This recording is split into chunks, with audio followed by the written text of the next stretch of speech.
Commander Jake Morrison stood on the bridge of the USS Vengeance and watched the stars drift by through the main viewport. The ship moved through space near the Kepler 442 system on what was supposed to be a simple patrol mission. Nothing exciting ever happened out here in the deep black between worlds. That was about to change in ways Morrison could never imagine.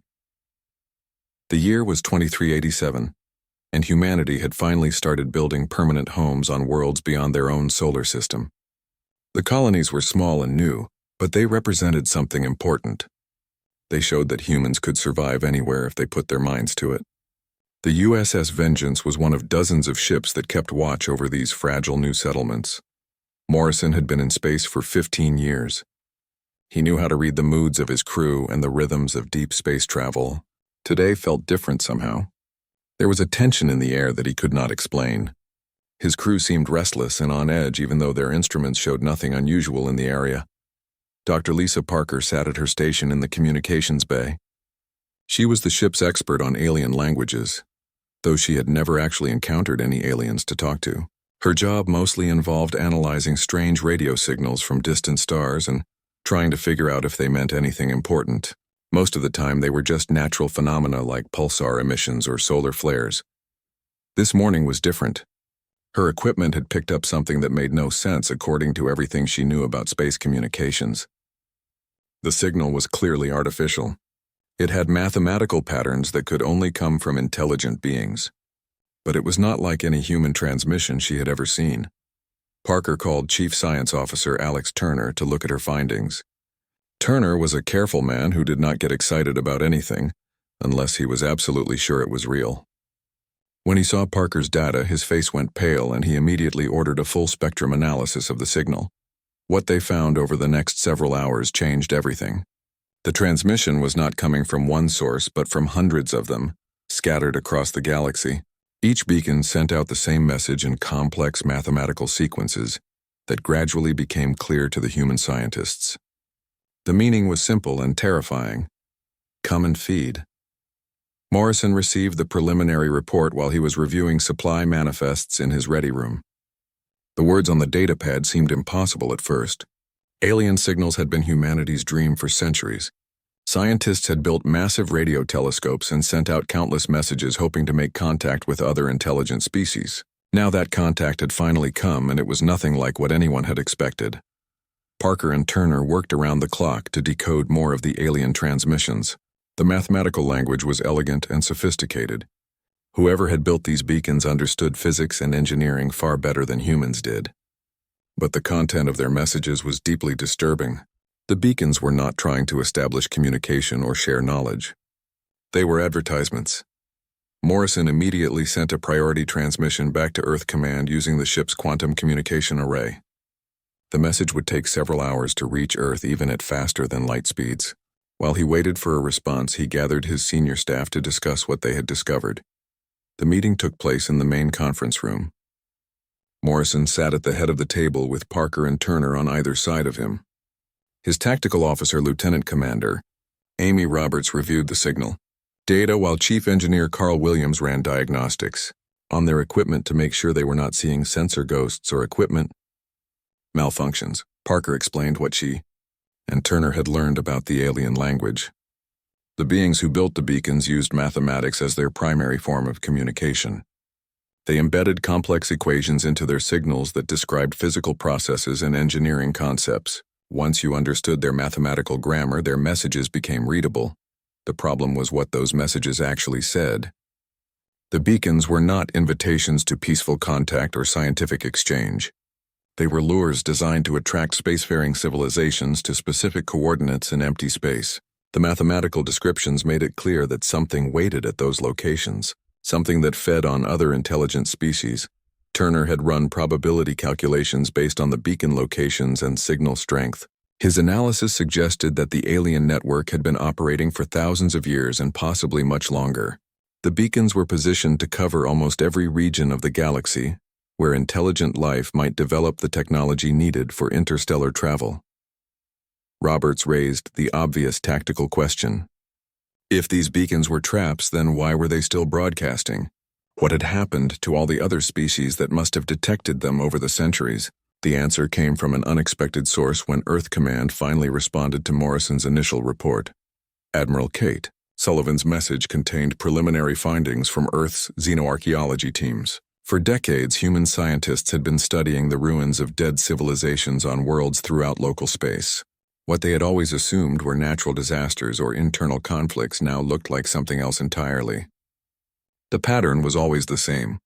Advanced civilizations would develop interstellar travel and then vanish completely.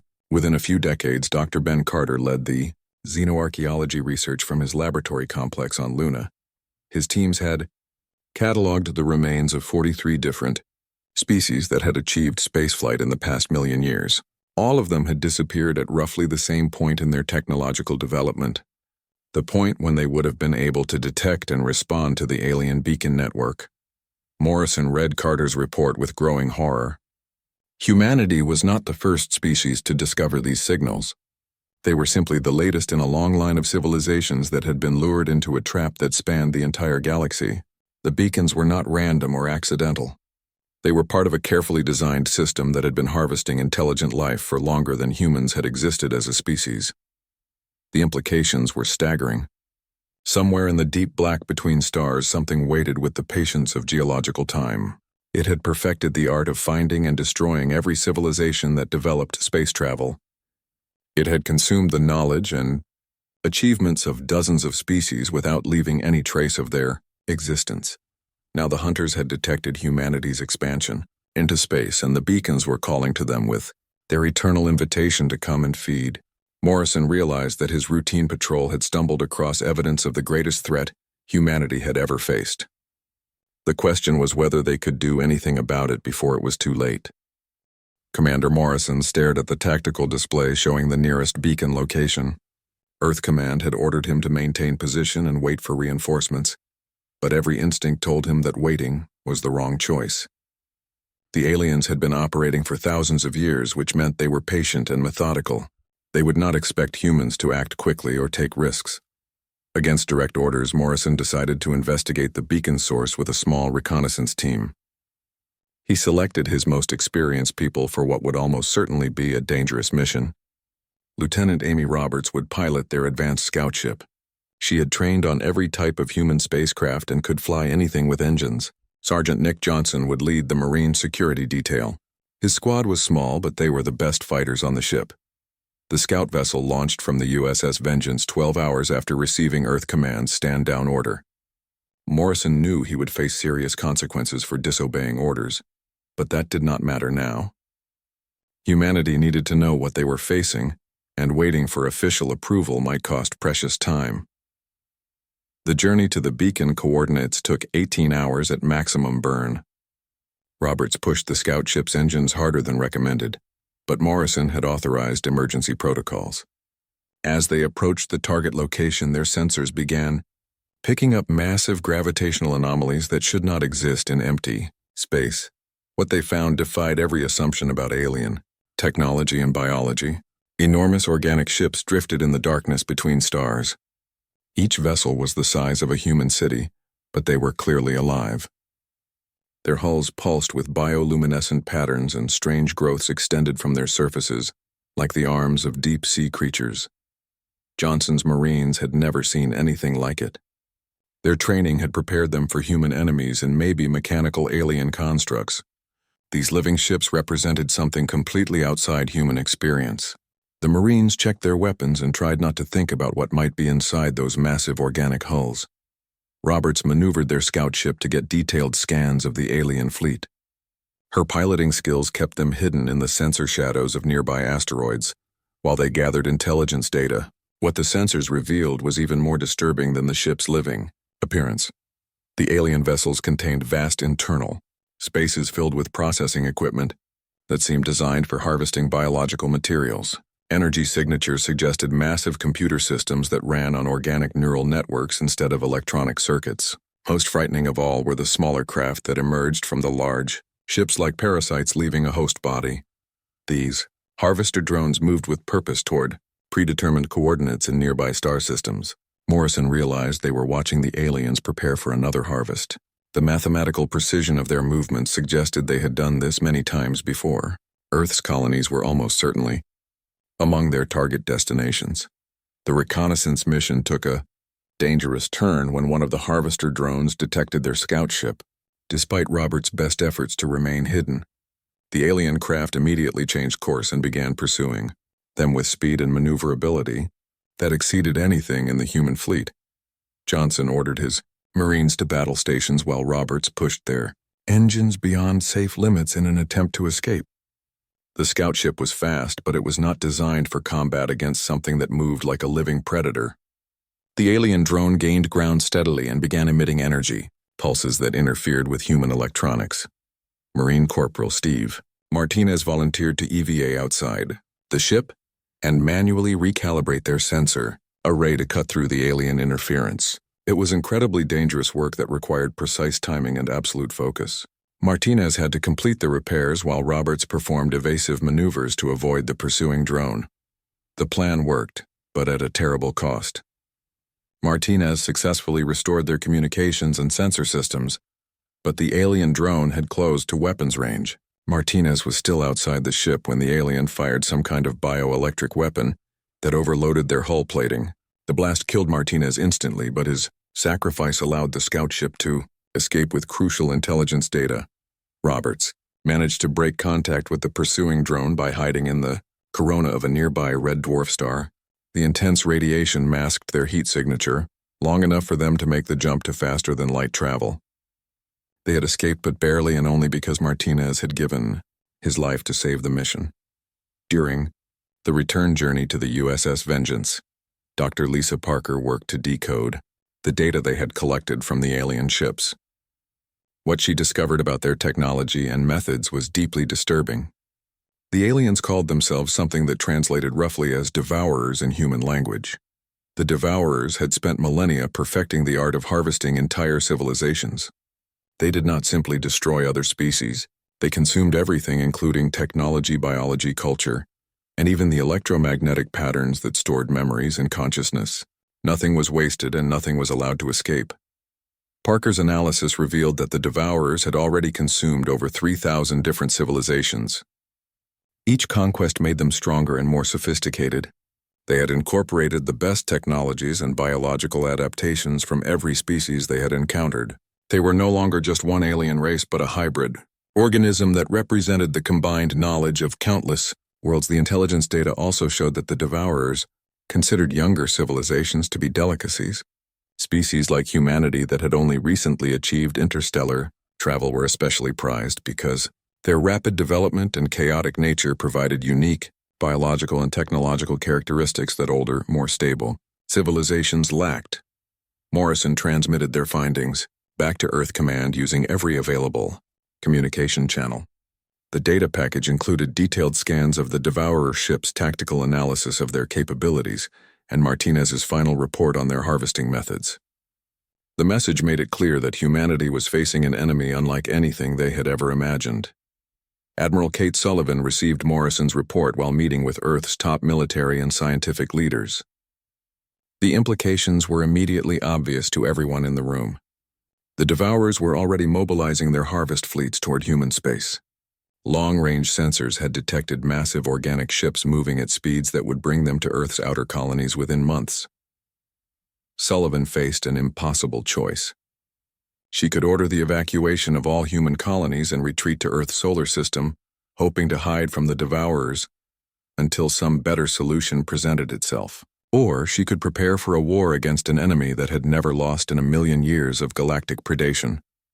The decision was made when emergency transmissions arrived from the colony world of New Austin. The colonists reported strange organic objects appearing at the edge of their star system.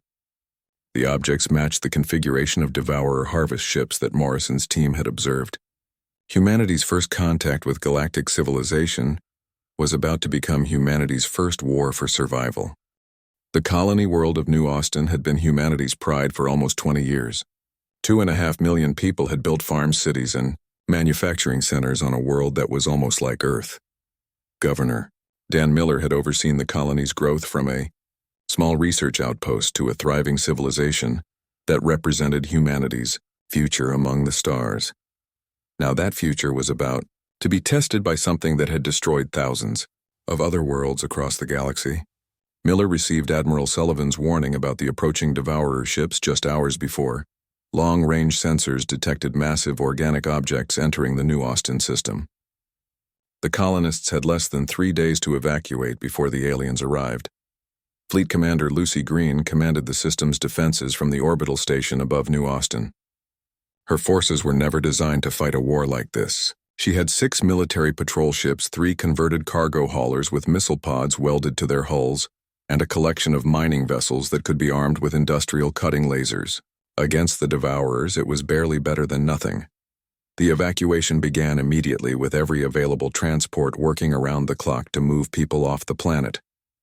Colony ships that had taken months to reach New Austin were loaded with refugees and sent toward Earth at maximum speed.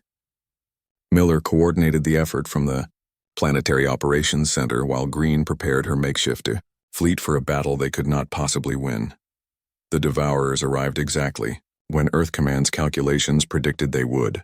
3 enormous bioships emerged from faster-than-light travel at the edge of the New Austin system. Each vessel was over 10 kilometers long and covered with organic growths that pulsed with alien energy.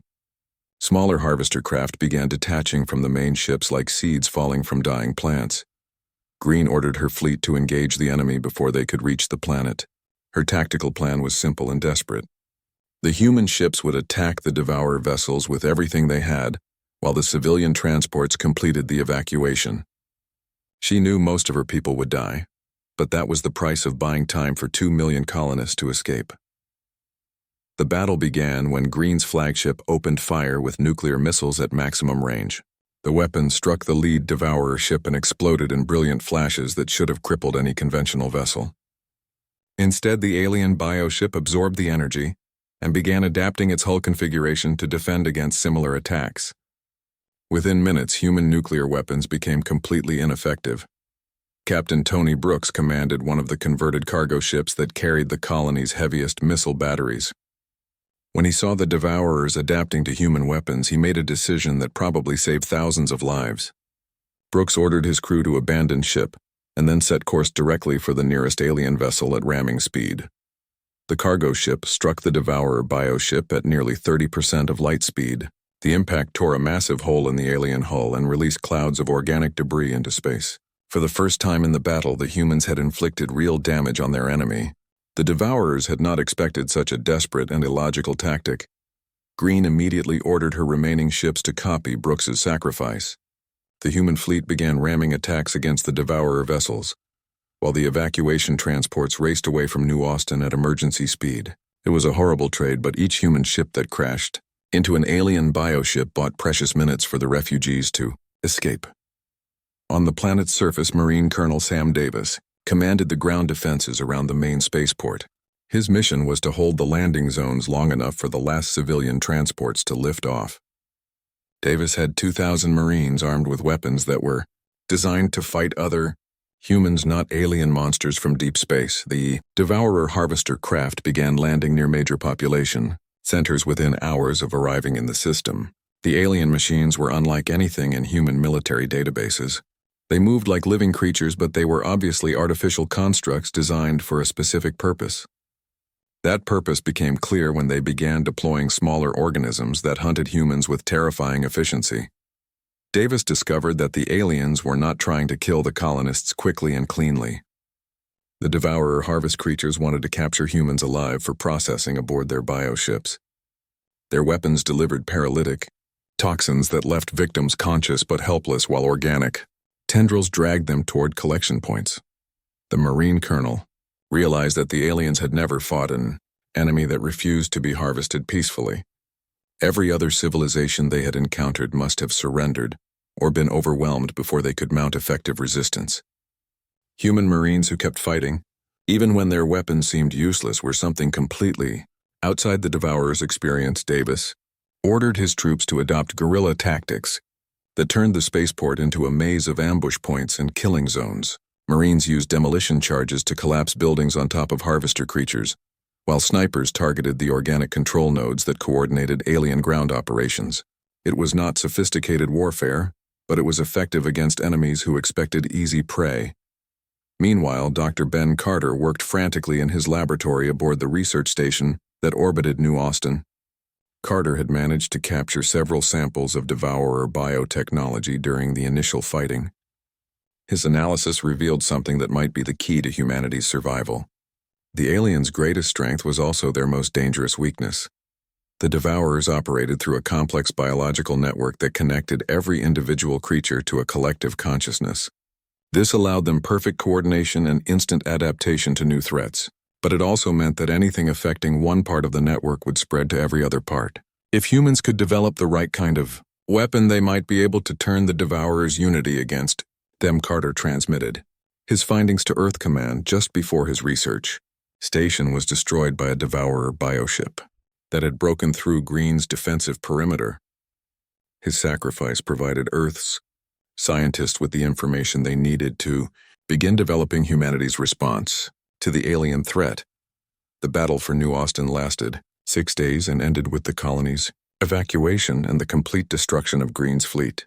But the evacuation had been more successful than anyone dared hope.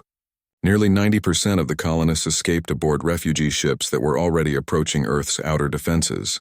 It was a victory of sorts, though it came at a terrible cost in ships and lives. The Devourers had won their first battle against humanity, but they had learned something disturbing about their new prey. Humans fought with a desperation and ferocity that was completely unlike the civilized surrender they expected from advanced species. Worse, the humans had actually inflicted casualties through tactics that made no logical sense. Admiral Sullivan reviewed the battle reports from New Austin while planning humanity's next move. The colony was lost, but the refugees carried with them invaluable intelligence about devourer capabilities and weaknesses. Carter's research data suggested that humans might be able to develop weapons that could exploit the aliens' networked biology. More importantly, the battle had revealed something about human nature that might be the key to survival.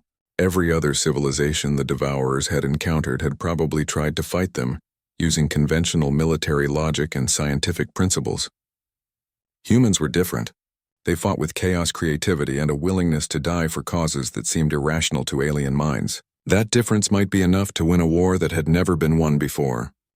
Dr. Lisa Parker stood in the sterile laboratory deep beneath Earth's surface, where humanity's greatest minds worked on the problem of defeating an enemy that had never been defeated. The samples of devourer biotechnology recovered from New Austin sat in containment fields while teams of scientists tried to understand how they functioned. Parker worked alongside Dr. Helen Brown, who specialized in biological warfare systems that most civilized species would never consider using. The laboratory complex had been built during humanity's early wars when nations fought each other with weapons designed to kill entire populations. Now those same research facilities were being used to develop something that might save the human race from extinction. It was fitting in a way that made Parker uncomfortable, but she pushed those thoughts aside and focused on the work. Brown's analysis of the devourer samples revealed the elegant horror of their biological systems. The aliens had evolved or engineered themselves into perfect predators that could adapt to any threat within minutes. Their cellular structure was unlike anything in Earth's biological databases. It was as if they had taken the best features of thousands of different species and combined them into something that was designed specifically for hunting and consuming other intelligent life. But perfection came with a price. The Devourers' biological networking system that made them so effective also made them vulnerable in ways they had never encountered before. Their bodies were essentially living computers that shared information through quantum-entangled organic transmitters. If humans could introduce the right kind of virus into their network, it would spread to every devourer in the galaxy within seconds. Parker and Brown worked for weeks to design what they called Pandora. It was part biological virus, part computer program, and part psychological weapon, all wrapped together in a package that could replicate through the Devourer's own communication systems. The virus would attack their biological functions while the computer program disrupted their technology, and the psychological component introduced concepts that their collective consciousness could not process.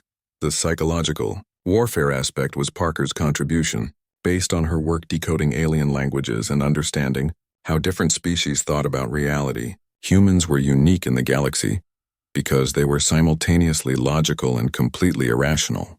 They could perform precise scientific calculations and then risk everything on emotional decisions that made no sense from a survival perspective. Other species that the Devourers had consumed were probably more logical and predictable. They would have tried to fight using conventional tactics and reasonable strategies. Humans were different. They would sacrifice themselves for strangers, fight hopeless battles for abstract principles, and refuse to surrender even when surrender was the rational choice. Parker designed Pandora to flood the Devourer network with human memories, emotions, and cultural concepts that would be completely incomprehensible to a species that had spent millions of years perfecting the art of logical predation. The virus would force them to experience human concepts like love, friendship, sacrifice, and hope. For beings who had never felt anything except hunger, those emotions might be devastating. While Parker and Brown worked on their biological weapon, Fleet Admiral Gary Thompson organized the largest military mobilization in human history. Every ship that could mount weapons was pressed into service. Luxury cruise liners had missile pods welded to their entertainment decks. Asteroid mining vessels were converted into kamikaze ships packed with nuclear explosives. Even private yachts were armed with whatever weapons their owners could afford. The plan was simple and insane in exactly the way that humans specialized in. The main fleet would engage the Devourer Armada in a massive battle designed to draw their attention, while a small infiltration team delivered Pandora directly into one of their command ships. It was a suicide mission that would probably fail, but it was the only chance humanity had. Commander Morrison volunteered to lead the infiltration team aboard a heavily modified ship they renamed the USS Defiance. His crew consisted of volunteers who knew they were probably going to die, but wanted to take as many aliens with them as possible. Lieutenant Amy Roberts would pilot the ship using her experience from the reconnaissance mission to New Austin. Chief Engineer Carl Williams had rebuilt the ship's system specifically for penetrating Devourer biohulls. Weapons Specialist Lieutenant Kim Foster carried enough explosives to level a city. The diversionary battle would take place in the Vega system, where Earth's long-range sensors had detected the main Devourer fleet massing for an assault on humanity's remaining colonies. Admiral Sullivan would personally command the human fleet from her flagship, knowing that most of her ships would not survive the encounter. It was a battle plan that depended on human willingness to die for a cause rather than any reasonable expectation of military victory. Morrison's team launched from Earth's orbital shipyards 3 days before the main fleet reached Vega. They had to arrive at the battlefield first and position themselves for their infiltration attempt while the larger battle provided cover for their approach. The modified ship carried stealth systems that had never been tested against Devourer sensors, but which were based on technology recovered from their bioships. The journey to Vega gave Morrison time to think about what humanity was attempting. Every other species the Devourers had encountered must have tried to negotiate or surrender when they realized they were facing an enemy they could not defeat through conventional warfare. Humans were about to try something completely different. They were going to fight a galactic predator using chaos, desperation, and weapons that were designed specifically to drive their enemies insane. Roberts spent the journey programming flight patterns that were based on human combat psychology rather than optimal tactical doctrine. Her approach routes made no logical sense, but they incorporated the kind of random behavior that had allowed humans to survive on a dangerous planet for thousands of years. If the Devourers expected rational military tactics, they were about to be very disappointed. Williams worked on the penetration systems that would allow them to breach a Devourer bioship's living hull. Human engineering was crude compared to alien biotechnology, but it had one advantage that sophisticated systems lacked. It was designed by people who expected their equipment to break down and who built redundancy into everything. Devourer technology was elegant and perfect until something went wrong. Foster prepared the Pandora delivery system with the care of someone who knew that humanity's survival depended on getting every detail exactly right. The virus had to be introduced directly into the Devourer command networks where it could spread throughout their biological communication systems. That meant getting close enough to their command ship to physically connect human equipment to alien biotechnology. As the USS Defiance approached the Vega system, Morrison received updates from Admiral Sullivan's fleet. The human ships were taking massive casualties, but they were inflicting damage on the Devourers through sheer bloody-minded persistence. More importantly, they were keeping the aliens focused on the main battle, while Morrison's infiltration team moved into position. The final phase of humanity's desperate plan was about to begin. In a few hours, they would discover whether human chaos and determination could defeat an enemy that had consumed thousands of civilizations. Morrison looked at his crew and saw the same mixture of fear and stubborn resolve that had carried humanity from caves to the stars. They were about to bet everything on the idea that sometimes the best defense was an attack that made no sense to anyone, including the people making it. The battle for Vega system began when Admiral Sullivan's fleet dropped out of faster-than-light travel directly into the heart of the Devourer Armada. Human ships emerged from jump space already firing every weapon they possessed, while alien biovessels scrambled to respond to an attack that made no tactical sense. Conventional military doctrine called for careful positioning and coordinated strikes, but humans had abandoned conventional thinking entirely. Sullivan watched from her flagship as converted cargo ships rammed Devourer vessels while passenger liners fired missiles from improvised launch tubes. The human fleet was being destroyed, but they were taking aliens with them in ways that clearly confused and disturbed the enemy. Devourer ships hesitated before engaging targets that seemed determined to die as violently as possible. Meanwhile, Commander Morrison guided the USS Defiance through the chaos of the main battle toward the largest Devourer bioship.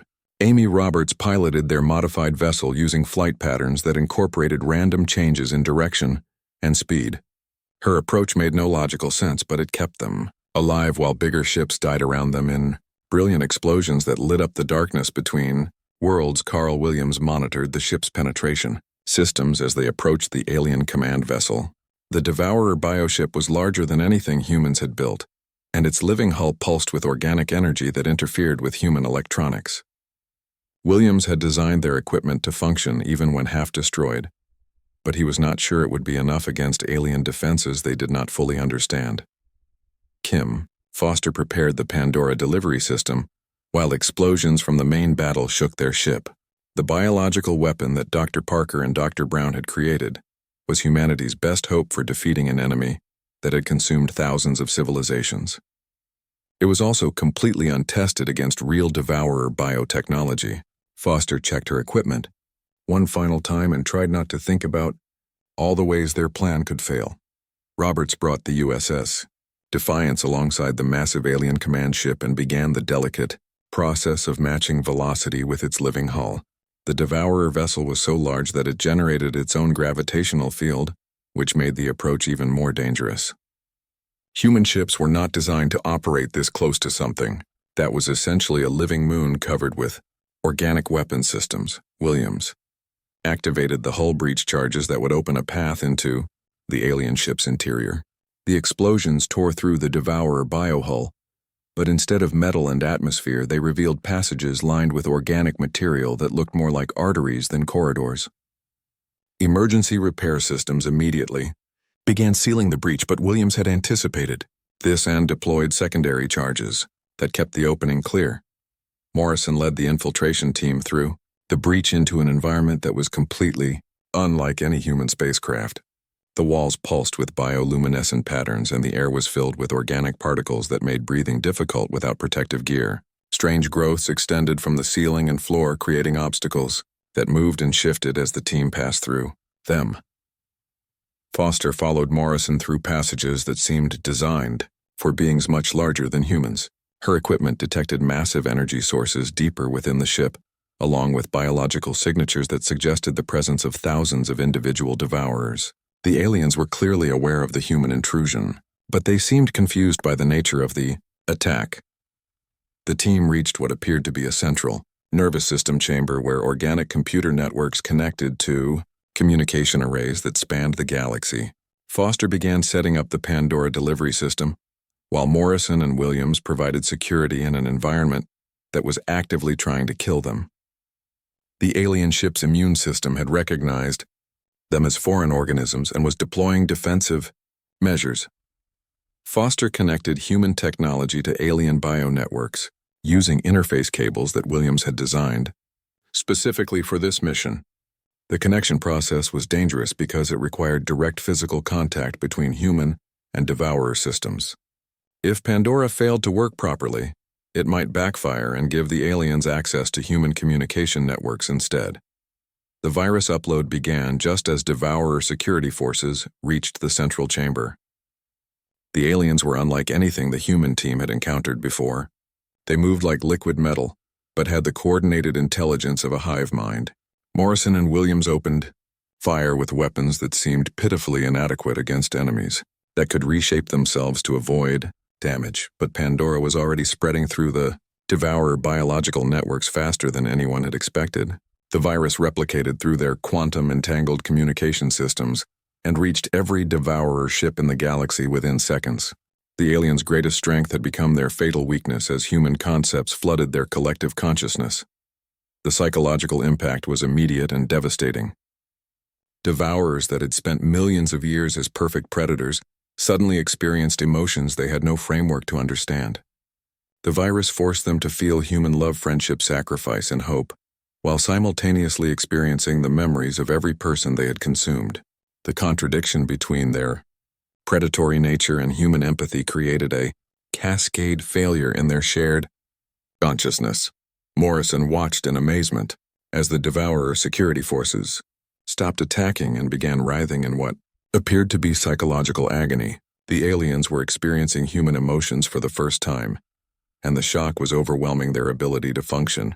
They had never encountered a species that fought, not just for survival, but for abstract principles that made no logical sense from a predator's perspective. The command ship began tearing itself apart as its biosystem struggled to process the conflicting information flooding through their networks. Similar breakdowns were occurring throughout the Devourer fleet, as human concepts spread like a plague through their collective consciousness. Ships that had operated with perfect coordination for millennia suddenly became chaotic and unpredictable.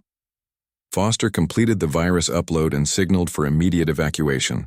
The alien command ship was becoming increasingly unstable as its biological systems fought against the human psychological infection. Morrison led his team back through passages that were now contracting and expanding randomly as the ship's nervous system experienced something like a seizure. Roberts had kept the USS Defiance in position despite the growing instability of the alien vessel. She managed to extract the infiltration team just minutes before the Devourer command ship suffered a complete biological breakdown. The massive vessel began breaking apart as its organic components rejected the human consciousness, patterns that Pandora had introduced into their systems. Admiral Sullivan witnessed the sudden collapse of the Devourer fleet from her damaged flagship. Alien ships that had been coordinating perfectly began firing on each other or simply drifting powerless through space. The virus had spread faster and more completely than Earth scientists had dared hope.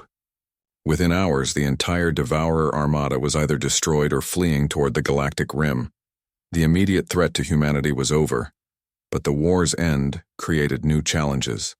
Pandora had infected every devourer in the galaxy with human consciousness patterns. Some aliens fled to the deepest regions of space where they struggled to understand the strange new emotions they were experiencing. Others actually sought contact with humanity, hoping to learn about concepts like compassion and selflessness that their species had never developed. Morrison was promoted to admiral and given command of humanity's new deep space exploration force. Earth's mission had changed from simple survival to something much more ambitious. They would search for civilizations that the Devourers had missed, help rebuild worlds that had been damaged, and ensure that no other species faced galactic predation alone. The Beacon Network still broadcast across the galaxy, but now it carried a different message. Human engineers had modified the alien transmissions to include humanity's response to those who would prey on other intelligent species. The new signal was broadcast on all frequencies in every language that human scientists could develop. The message was simple and direct. We heard you calling, and we answered with fire. The feast is over. Any species that threatened peaceful civilizations would face the same response that had destroyed the Devourers. Humanity had become the galaxy's immune system, protecting younger races from predators while teaching the lesson that sometimes the best defense was an overwhelming offense delivered with absolute determination. Dr. Parker's final report noted that humanity had succeeded where thousands of other civilizations had failed because they approached the problem differently. Instead of trying to out-engineer or outthink the Devourer's, humans had out-crazied them using weapons that were part virus, part computer program, and part psychological warfare. The combination had been devastating against enemies who expected logical, predictable responses. 10 years later, Admiral Morrison commanded deep space missions that responded to alien distress calls throughout the galaxy.